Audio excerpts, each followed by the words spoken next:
fairs are one of the great U.S. summertime traditions. Just ask Don Greiman.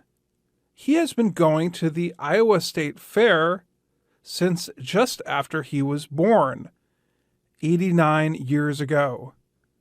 Greiman said state fairs started in the mid-1800s because farmers wanted to have a gathering to show off their produce each year. For example, farmers that raised cows wanted to see how their cows compared to the cows of their neighbors. Over time, state fairs evolved into bigger events, much bigger events. The women thought to say, our husbands are proud of their livestock. We're sort of proud of our baking and cooking and maybe garment making. So we ought to have a little fair too. And that's how fairs started. And then somebody could maybe play a fiddle or have a little entertainment with it. And that's how it sort of evolved. And then they decided, let's make this an annual event. Today, some state fairs average over 100,000 visitors per day. The nation's most popular fairs, including the one in St. Paul, Minnesota, attract almost 2 million visitors each year. Most state fairs run for a little more than a week between August and October. They have craft exhibits, lots of live music, games, and rides like roller coasters and Ferris wheels. Some even have wine tastings, beer gardens, or competitions to see who can bake the tastiest cake or make the best sculpture out of butter. Above all, state fairs have a lot of interesting food. Consider a bucket of chocolate chip cookies at the state fair in Minnesota, fried butter at the Texas State Fair, or a pork chop on a stick at the fair in Iowa. We have 72 foods on a stick now. That seems to be the rage, said Greiman of Iowa. Corn dogs, butter on a stick, Oreos on a stick. You name it, we've just about got it on a stick. Eating is one of the most popular activities at state fairs around the country. It is where some of the most interesting cooking techniques and food creations are found. Jim Hasbrook owns one of the popular food stands at the New York State Fair, which takes place from August 25th to September 5th this year. His stand is called Fried Specialties, but he may be better known as the Deep Fried Guy. That is because he will put just about anything in batter and fry it in oil. He sells fried peanut butter and jelly sandwiches, fried pickles, fried jelly beans, fried candy bars, and even fried lasagna.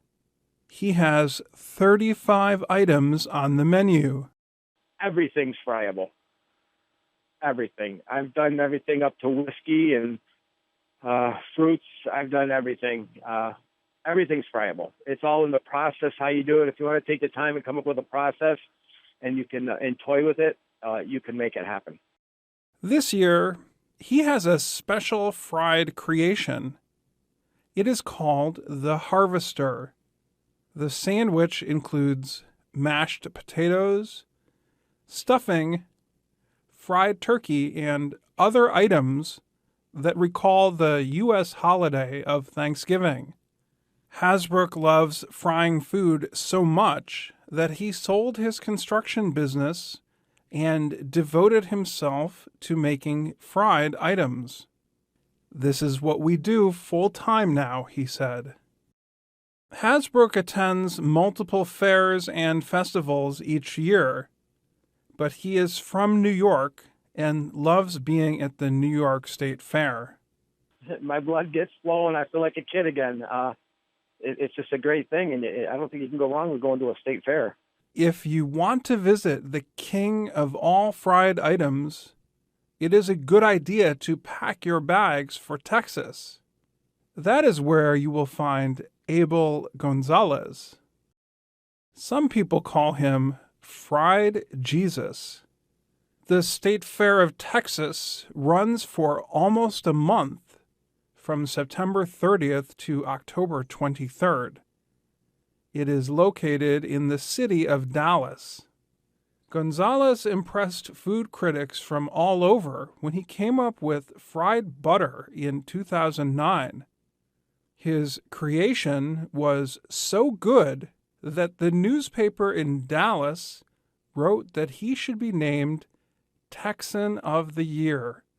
Fried butter is a sweet square of butter that is rolled in batter. It is then fried. The result is something like a bite-sized bread roll with the butter already melted inside. Gonzalez won the fair's food competition for his fried butter. He went on to be featured on television shows and in food magazines. State fairs can also be a good place for politicians to meet the people they represent. The New York Times has a story of the New York State Fair in 2000. In that year, Hillary Clinton was campaigning to become a senator. Clinton and her husband, then President Bill Clinton, stopped at a well-known food stand at the New York State Fair for a sausage sandwich. The first couple happily ate one sandwich each, according to the story. They posed for photos and joked with voters and reporters. But Clinton's top rival for the Senate position did not eat the sandwich when he was offered one. Clinton went on to win the election 2 months later. Musical performers attract a lot of people to state fairs. The fair hires popular singers or bands to perform and draw more people to the fairgrounds. Here are some of the well-known performers coming to state fairs in the coming months. If you want to see singer and dancer Jason Derulo, you can go to the Iowa State Fair on August 14th. And if you want me, girl, you got me. There's nothing I wouldn't do. Dolly Parton will sing at the Ohio State Fair on August 2nd. Jolene, Jolene, Jolene, Jolene, I'm begging of you, please don't take my man. Bruce Hornsby will be at the New York State Fair on August 28th. That's just the way it is. Some things will never change. That's just the way it is. That's just the way. And Nick Jonas and Demi Lovato are at the Minnesota State Fair on August 31st.